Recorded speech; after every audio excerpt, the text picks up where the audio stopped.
It's about time you get ahead of the 99% of footballers and join the 1% of achievers. To reach the 1%, you have to do what the rest are unwilling to do. That's why it's an absolute disgrace to settle for average and not to push yourself to the max. It's time to get back to work. Stop hearing yourself talk. Get off the podcast. Don't be on social media too much. Cut out all the fucking noise. Get back to the fucking mental lab. You've been brainwashed to think that reaching the top level is an impossible goal and out of reach for you. You think it's reserved for purely talented players. The truth is that it's easy to be in the top 1%, but the majority are doing it wrong. Getting ahead doesn't take some articulate plan, but rather showing up daily and setting the right foundations. But what the 1% do obtain is ideas, or rather the knowledge that the rest don't. And following this video, you'll discover exactly what you need to do to be in the 1%. Just start, bro. Just start. Like, what are you waiting on? Like, time is ticking. If you don't start today, you never will. And it just really hurts me that you have so much potential, but you don't want to maximize it. You need to take action now. It's no longer good enough to coast along waiting for an opportunity to be handed to you. Stop making false promises to yourself, saying you'll do it tomorrow when you never do. You must start now. Promise yourself that you will do whatever it takes to reach the 1% of footballers. The only place to go from failure is to win. You have to achieve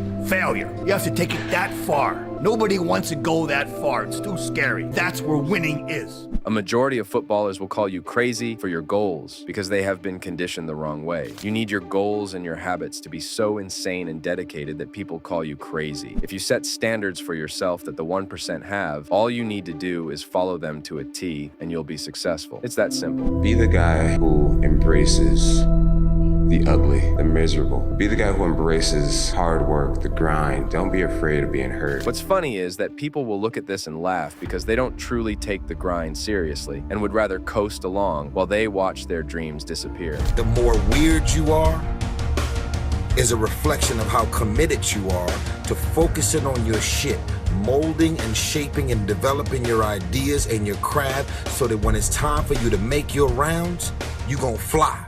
What the top 1% do is design their lifestyle, while the 99% let their lifestyle control them. Take a look at your competition. They are so distracted, constantly picking up their phone, starving to indulge in cheap dopamine, which makes you feel like you're winning when you're not. To get ahead of 99% of people, it will require you to delay gratification. This means avoiding cheap dopamine rewards like junk foods, social media, or playing video games. You need to be putting aside all these and focusing on the hard tasks that yield actual results. The feeling that you get when you finish a training session or a workout far surpasses anything like video games. You must hold the right mindset to be in the top 1% of footballers. Ask yourself how badly you want to succeed. The last thing you want is the pain of regret when you're older, and look back at what your life could have been. This video may be the most important video you'll watch, so to remind yourself that you're going to succeed, comment down below, "I will succeed," and subscribe to our channel as we put out videos like this all the time. Stay locked in.